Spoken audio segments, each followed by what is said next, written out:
Hello everyone, ఎలా ఉన్నారు? Welcome back. Idaho matters college nightmare ఇదొక ట్రూ క్రైమ్ డాక్యుమెంటరీ గైస్. రీసెంట్‌గా నెట్‌ఫ్లిక్స్‌లో తెలుగు ఆడియోలో కూడా స్ట్రీమ్ అవుతుంది. ఇందులో జస్ట్ 3 ఎపిసోడ్స్ ఉంటాయి. ఈచ్ ఎపిసోడ్ అరౌండ్ 40 మినిట్స్ ఉంటుంది. అడల్ట్ కాంటెంట్ ఏం లేదు.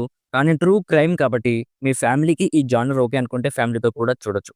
సింపుల్‌గా ప్లాట్ ఏంటంటే ఇదాహో యూనివర్సిటీలో చదువుకుంటున్న నలుగురు స్టూడెంట్స్‌ని క్రిమినాలజీలో పీహెచ్‌డీ చేస్తున్న బ్రయన్ అనే ఒకతను కత్తితో పొడిచి అతి దారుణంగా హత్య చేస్తాడు. తర్వాత అతను అక్కడ క్రైమ్ సీన్‌లో వదిలేసిన కత్తిని డీఎన్ఏ టెస్ట్ చేసి అతన్ని పట్టుకున్నారు.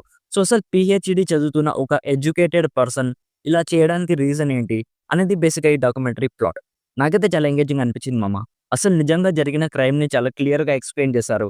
సేమ్ అన్ని నెట్‌ఫ్లిక్స్ డాక్యుమెంటరీస్ టైప్‌లోనే ఉంటుంది. లైక్ ఫ్యామిలీస్ అండ్ ఫ్రెండ్స్ వాళ్ళ ఇంటర్వ్యూస్ కానీ, ఇన్వెస్టిగేట్ చేసిన పోలీస్ ఆఫీసర్స్ ఇంటర్వ్యూస్ కానీ, అండ్ పోలీస్ ఆఫీసర్స్ హెల్మెట్ మీద ఉన్న కెమెరా ఫుటేజెస్ కానీ, ఇవన్నీ చూసినప్పుడు ఒక తెలియని అన్‌ఈజీ ఫీలింగ్ క్రియేట్ చేసింది. బట్ డాక్యుమెంటరీలో అసలు అతను ఆ క్రైమ్‌ని ఎందుకు చేశాడనే దాని గురించి ఎక్కువ ఇన్ డీటెయిల్‌గా ఎక్స్‌ప్లోర్ చేయలేదనిపించింది.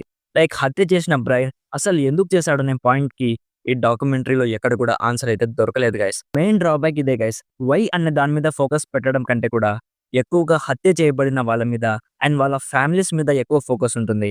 లైక్ ఎమోషనల్‌గా తీసుకెళ్లారు. ఇది బ్యాడ్ థింగ్ కాదు. బట్ క్రైమ్ చేసిన అతని పాయింట్ ఆఫ్ వ్యూ చూపిస్తేనే కదా డాక్యుమెంటరీకి ఒక అర్థం ఉండేది.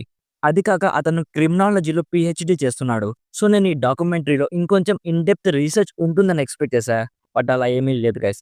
ఎనీవేస్, ఇఫ్ మీకు నెట్‌ఫ్లిక్స్ డాక్యుమెంటరీస్ చూడడం ఇష్టం ఉంటే ఒకసారి ట్రై చేయండి. ఇది చూస్తున్నప్పుడు మీకు చాలా సాడ్ ఫీలింగ్ కలుగుతుంది. లైక్ ఇక అర్నింగ్ స్టేజ్‌కొచ్చిన పిల్లల్ని హత్య చేస్తే ఆ ఫ్యామిలీస్ ఎంత బాధపడతారో తెలుస్తుంది. డాక్యుమెంటరీస్‌కి రికమెండేషన్ పర్సన్ నేనైతే ఇవ్వలేను గైస్. సో, ఇది guys the Idaho murders college nightmare documentary review. Already ఈ డాక్యుమెంటరీ మీరు చూసుంటే మీకెలా అనిపించిందో కామెంట్స్‌లో మాతో షేర్ చేసుకోండి. వీడియో నచ్చితే లైక్ చేయండి. మరిన్ని రివ్యూస్ అండ్ రికమెండేషన్స్ కోసం మన ఛానల్‌ని ఇప్పుడే సబ్స్క్రైబ్ చేసుకోండి. Thank you so much for watching. Meet you in my next video. By bye guys.